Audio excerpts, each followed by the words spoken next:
Hi everyone and welcome or welcome back to my channel. Today's video is going to be my end of the year reading plans. I'm going to be using the end of the year book tag, which was created by Ariel from Ariel Bassett, to talk about what I hope to read before the end of 2024. The idea behind this tag is that you do film it around September or October because the questions all relate to your end of the year reading plans, so filming it in December is a little bit too late. But yeah, we're going to get stuck into the questions. And question number one is, are there any books you started this year that you need to finish? There are a few books that I've DNF'd. However, when I DNF a book, it is usually a hard DNF, so I don't plan on going back to any of those books. However, there is a book that I tried to listen to on audio and I couldn't get along with it, so I'm going to try and read it physically, and that is A Darker Shade of Magic by V. Schwab. Now, I have read this before. I read this first book back in 2021, I think it was, and I enjoyed it and I had every intention of continuing the series, but then I didn't. So it's reached a point where I need to reread this first book, and I thought the audiobook would be the best way to go with that because I like experiencing books through different mediums. But yeah, I didn't like the audiobook narrator. I found like it wasn't holding my attention, and I think I would just enjoy this more if I were to reread it physically. So that is the only book that I technically started this year that I need to finish. But I can't really say that I did start it because I listened to about 20% of the audiobook and then realised I had not paid any attention. So yeah, hopefully I will get around to this before the end of the year. Next question is, do you have an autumnal book to transition into the end of the year? I recently picked up Rewitched by Lucy Jane Wood, which is a fairly new release. It came out I think last month, and this is a cosy witchy book following a main character called Bella, who has lost her magical spark. So she is a witch, however she doesn't really use her magic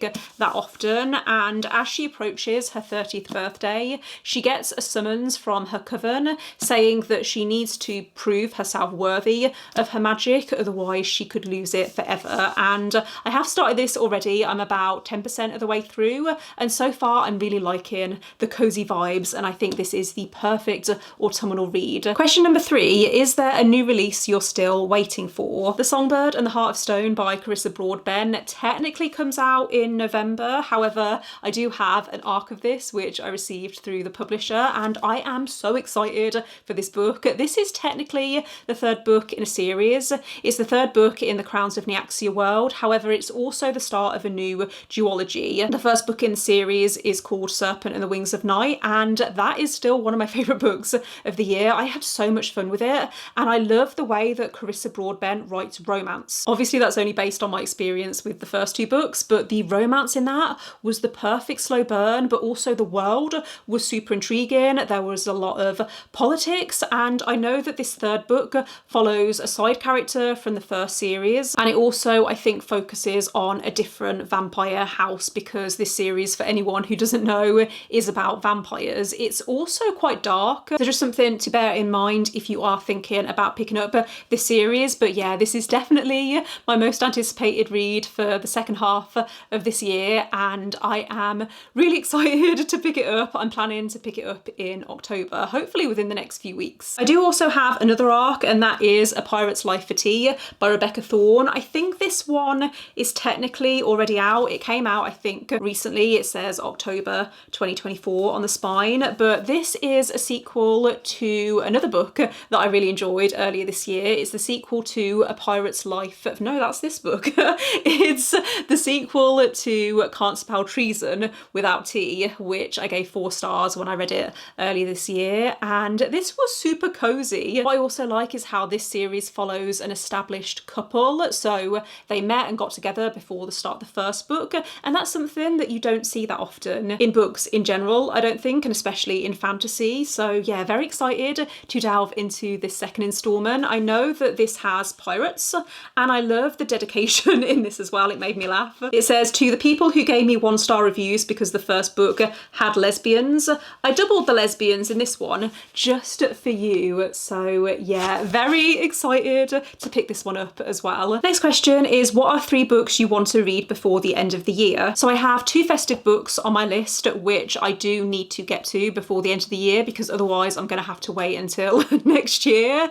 The first is Kiss Her Once for Me Me by Alison, Cochrun. So I read another book by this author, I think it was in January. What was it called? The Charm Offensive. That is a male-male romance, and it also has a reality TV type plot. Kiss Her Once for Me, I know, is sapphic. Can I remember the plot for this? No, but I have heard really good things about it. I think it came out last year and I remember hearing a lot of hype around it. Another sapphic romance I have on my list for the end of the year is Make the Season Bright by Ashley Herring Blake. So Ashley Herring Blake is the author of Delilah Green Doesn't Care and also Astrid Parker Doesn't Fail and Iris Kelly Doesn't Date. The Bright Falls series, I should have just led with that.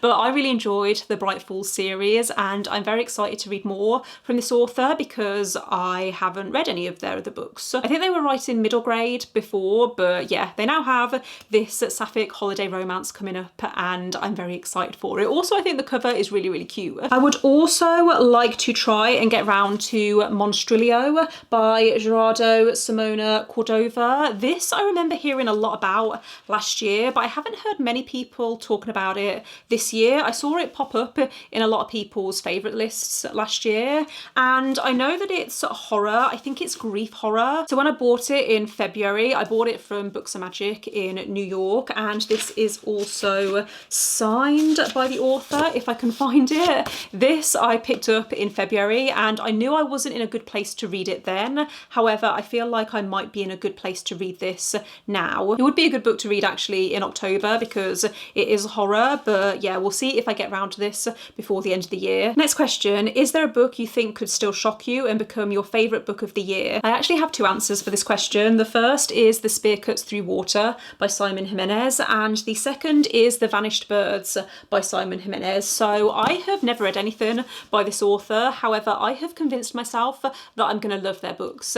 Every comparison that I've seen, like I've seen people compare their books to other authors and they are all authors who I have really enjoyed, including N.K. Jemisin, I think is an author that they get recommended to a lot. And yeah, I've convinced myself that I'm going to love both of these. The Spear Cuts Through Water is about two warriors who are accompanying an ancient god across a broken land. I've heard this is quite sad and hard-hitting. The Vanished Birds I've heard a little less about, but I have heard that this is also very thought-provoking. So hopefully I can pick up both of these before the end of the year. Realistically, I'm probably going to only get round to one, and I think it will probably be The Spear Cuts Through Water because this is the one that I hear everyone loves. The final question is, have you already started making reading plans for next year? So yes, I have started planning out certain series that I would like to prioritise in 2025. The first of which I may end up regretting,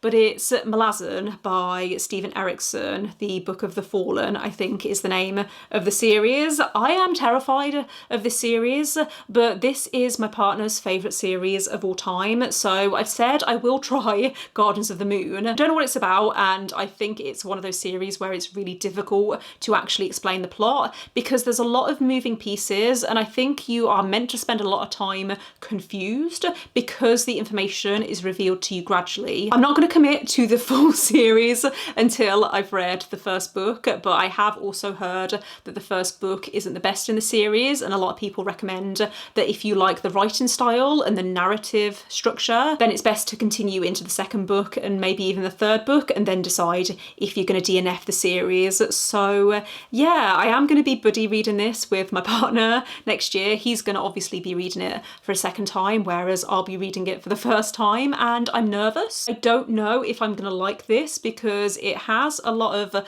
buzzwords that appeal to me. Like I've heard people say that it's very philosophical and it's very political maybe, but also when people say it's confusing, I get scared. So we'll see how this goes for me, but yeah, this is going to be one of the first books I think I pick up in the new year. That does bring me to the end of this video, so thank you for watching. If you've made it this far, let me know in the comments if you've read any of these books and what you thought of them. Let me know as well some books that you are hoping to get to before the end of the year. Don't forget to give this video a thumbs up if you liked it and click subscribe if you would like to see more videos from me, but otherwise I will see you next time. Bye.